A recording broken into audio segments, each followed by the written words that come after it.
नमस्कार, स्वागत है आपका रोल टाइम्स में। मैं हूं आपके साथ गरिमा अग्रवाल। हिंदू धर्म में एकादशी तिथि का विशेष महत्व होता है। हर माह में 2 एकादशी तिथि होती है, एक कृष्ण पक्ष में और एक शुक्ल पक्ष में। साल भर में कुल 24 एकादशी तिथि होती है। फागुन माह के शुक्ल पक्ष की एकादशी को आमलकी एकादशी कहते हैं। आमलकी यानी आंवले को शास्त्रों में श्रेष्ठ माना जाता है।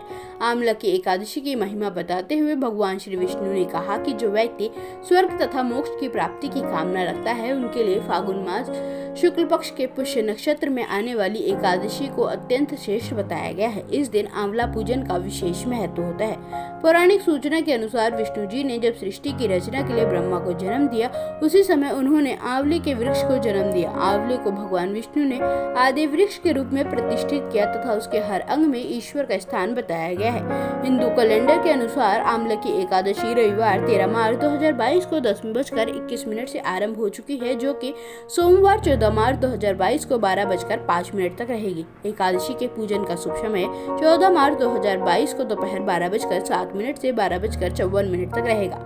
इस वर्ष फागुन मास के शुक्ल पक्ष की एकादशी सोमवार 14 मार्च 2022 को मनाई जा रही है। वैसे तो एकादशी तिथि प्रारंभ हो चुकी है रविवार को, लेकिन एकादशी व्रत उत्थया तिथि में रखा जाता है, इसलिए आमलकी एकादशी सोमवार को मनाई जा रही है। आइए अब आपको बता देते हैं पौराणिक कथा। प्राचीन काल में चैत्ररथ नाम का एक चंद्रवंशी राजा राज्य करता था। वह अत्यंत विद्वान तथा धर्मी था।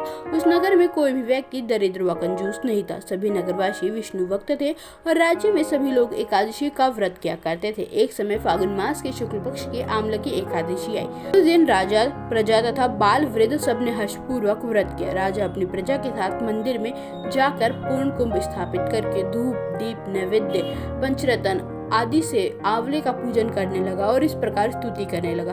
हे धात्री, तुम ब्रह्म स्वरूप हो, तुम ब्रह्मा जी द्वारा उत्पन्न हुए हो और समस्त पापों को नाश करने वाले हो, तुमको नमस्कार। अब तुम मेरा अर्घ स्वीकार करो। तुम श्री रामचंद्र जी द्वारा सम्मानित हो। मैं आपकी प्रार्थना करता हूँ, अतः आप मेरे समस्त पापों का नाश करें। उस मंदिर में सबने रात्रि को जागरण किया।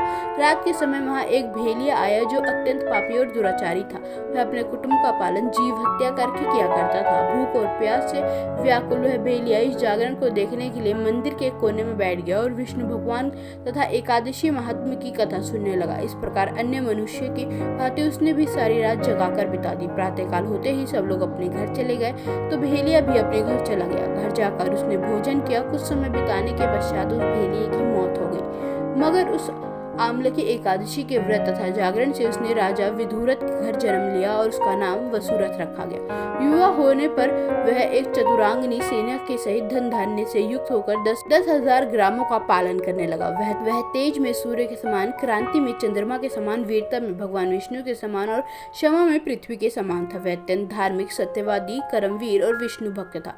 वह प्रजा का सम्मान भाव से पालन करता था।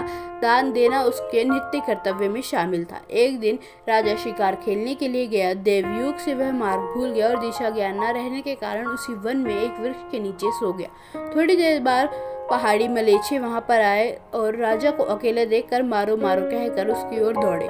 मलेच्छ कहने लगे कि इस दुष्टी राजा ने हमारे माता, पिता, पुत्र, पौत्र आदि अनेक संबंधियों को मारा था तथा देश से निकाल दिया, अतः इसको अवश्य मारना चाहिए। ऐसा कहकर वे मलेच्छे उस राजा को मारने के लिए दौड़े और अनेक प्रकार के अस्त्र शस्त्र उस पर फेंके। वे अस्त्र शस्त्र अब उसके ऊपर गिरते नहीं थे, वो सब नष्ट हो जाते थे।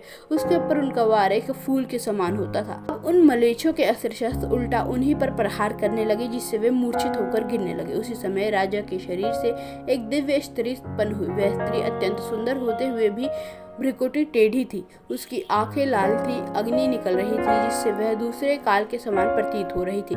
वह स्त्री मलेच्छों को मारने के लिए दौड़ी। थोड़ी ही देर में उसने सब मलेच्छों को काल के पास पहुंचा दिया। जब राजा सोकर उठा तो उसने मलेच्छों को मरा हुआ देखकर कहा कि इन शस्त्रों को किसने मारा है?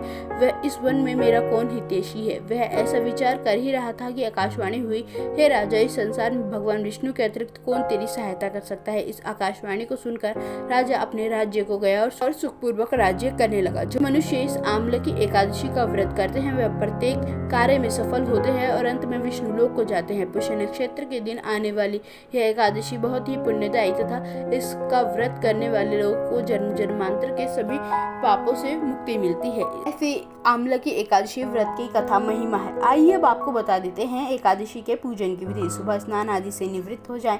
घर के मंदिर में शुद्ध देसी घी का दीपक प्रज्वलित करें। यदि घर में भगवान विष्णु की प्रतिमा है तो गंगा जल से स्नान करें।